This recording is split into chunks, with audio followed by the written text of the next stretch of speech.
no es normal, y eso lo hemos aprendido aquí. Su presencia siempre debe ser motivo de alerta. Tenemos que buscar, y eso.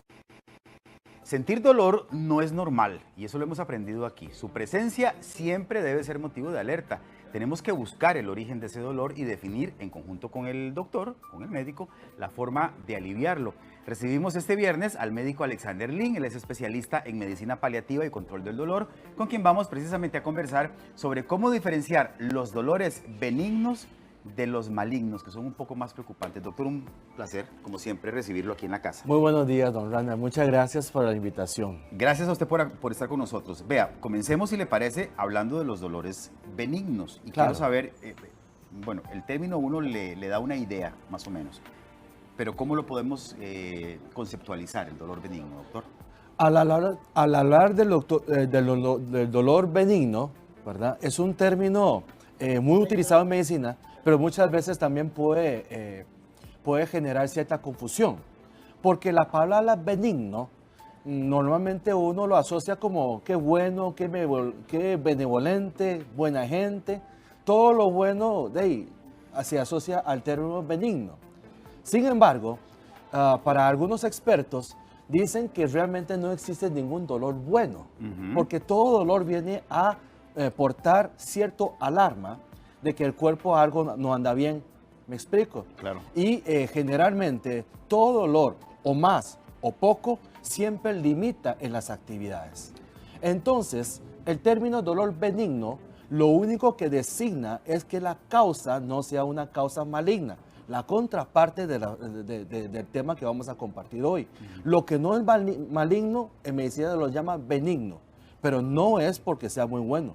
Lo maligno muchas veces son enfermedades invasivas, progresivas, tumorales, oncológicas, mientras que lo benigno es todo lo que no sea lo anterior.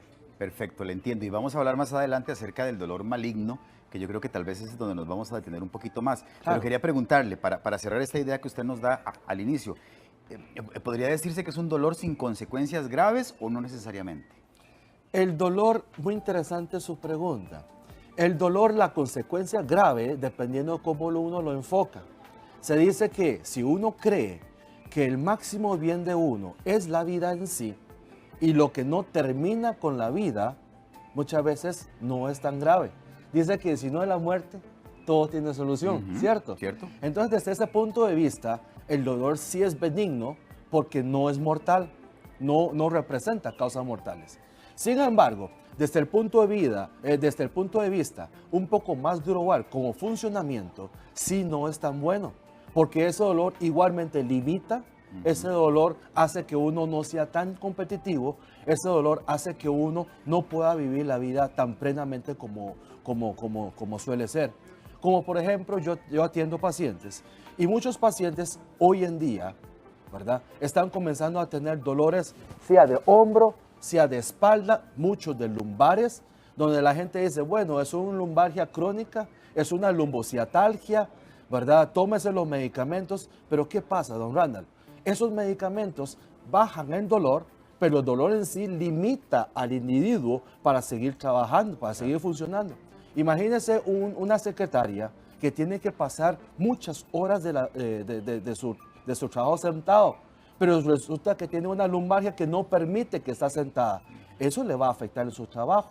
O alguien que trabaja en una línea de ensamblaje, o alguien que trabaja manejando, o alguien que trabaja que tiene que estar acuclillado y trabajar con su cuerpo. Ese dolor le va a limitar y le va a bajar la producción.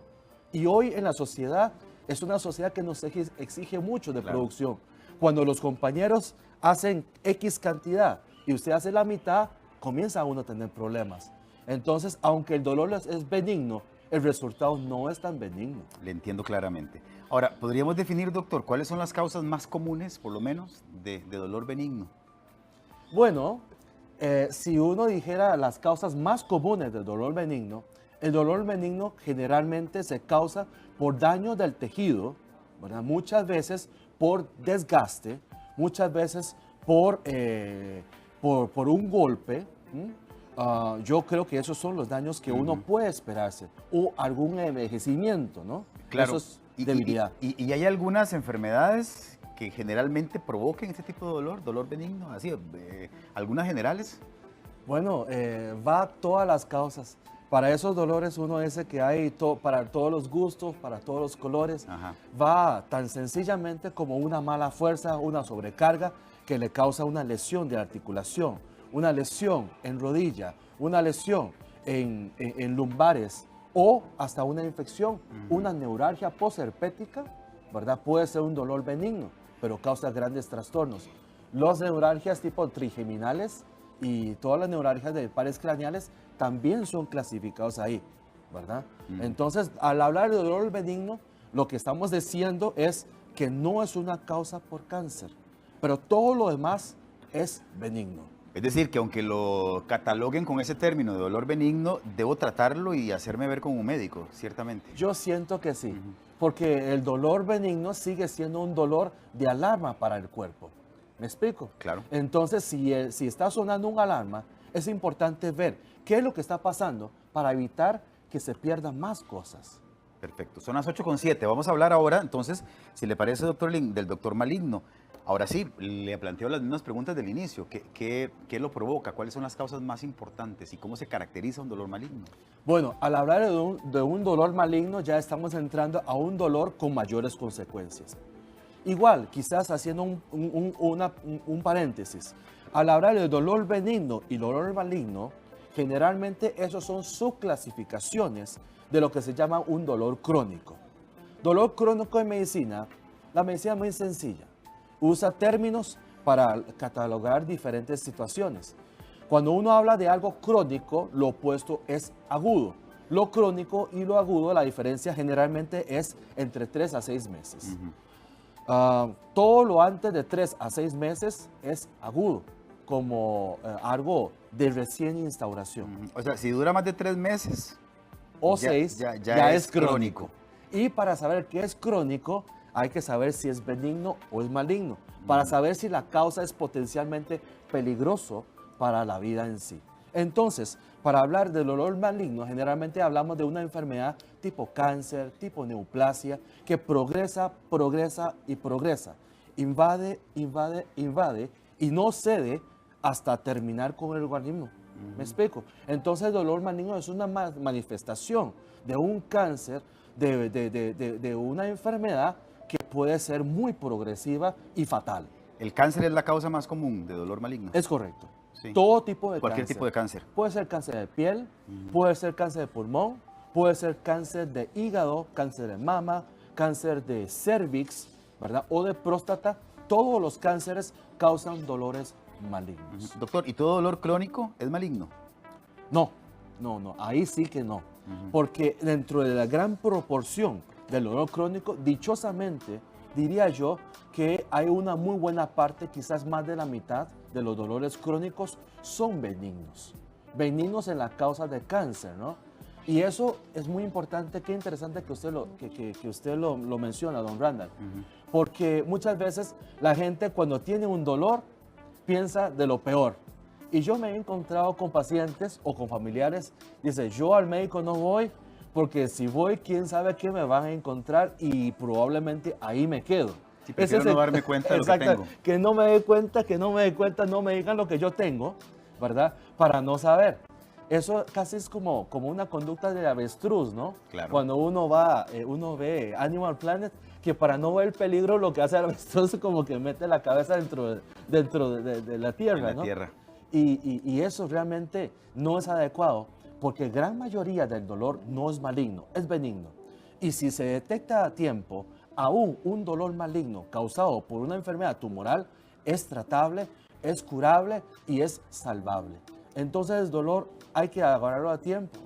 Perfecto, bueno, estamos conversando con el doctor Lin, son las 8:10, acerca de los tipos de dolor. Ya sabemos que hay dos grupos grandes, que son los dolores benignos y los dolores malignos. Y el dolor benigno hay que utilizar ese término con comillas, porque ya vimos que no es tan bueno. No es tan inofensivo. No es tan inofensivo, exactamente. Vea, quiero invitarles a que por favor hagan sus consultas a través de la vía convencional, que es la página de Facebook de Buen Día. Ahí está Omar muy atento, ustedes buscan la publicación de la entrevista y nos hacen sus consultas. El doctor Lin, la verdad es que tiene muchísima experiencia en el tema y yo sé que nos va a ayudar a entender mucho mejor, porque lo que les dije al principio, hay gente que se acostumbra a vivir con dolor y cree que es parte de su vida. y no debe ser así. Y eso yo lo he aprendido en este programa con profesionales como él. Doctor, ¿es correcto asumir que todo el dolor que presenta un paciente con cáncer, por ejemplo, es maligno? Eso es una pregunta muy importante y muy interesante. Y ahí yo en lo personal les puedo decir a los televidentes que puede aplicar la regla, lo que yo llamo la regla de 80-20. Eso lo aprendí cuando estudiaba dolor y yo creo que es algo muy importante que podemos compartir con los televidentes. Porque hoy en día, don Randall, la enfermedad cáncer se hace cada vez más frecuente en nuestra sociedad, desafortunadamente. Y quizás de parte de eso, lo más desafortunado es con el cambio, con la innovación, con el avance de la tecnología, muchas veces uno ve que no es suficiente para detener el avance de la enfermedad. Entonces, no es de extrañar que cada vez que uno habla de esos temas, cada vez más frecuente hay personas que comparten sus vivencias de, sí, yo tuve una abuela que tuvo eso, yo tuve un tío, una tía que ha tenido cáncer y tal, resultó así. La regla de 80-20 que le quiero compartir a ustedes, los televidentes y a don Randall, es que se dice en los estudios que el 80% de las personas con cáncer va a tener en algún momento de su evolución de cáncer dolor por cáncer. 80, 20 no. Y la otra parte de esos 80, ¿sí? 80% del dolor por cáncer es causado por la lesión de cáncer. El 20% se puede subdividir en los tratamientos para el cáncer, en la cirugía del cáncer y o en otras causas que no tienen que ver propiamente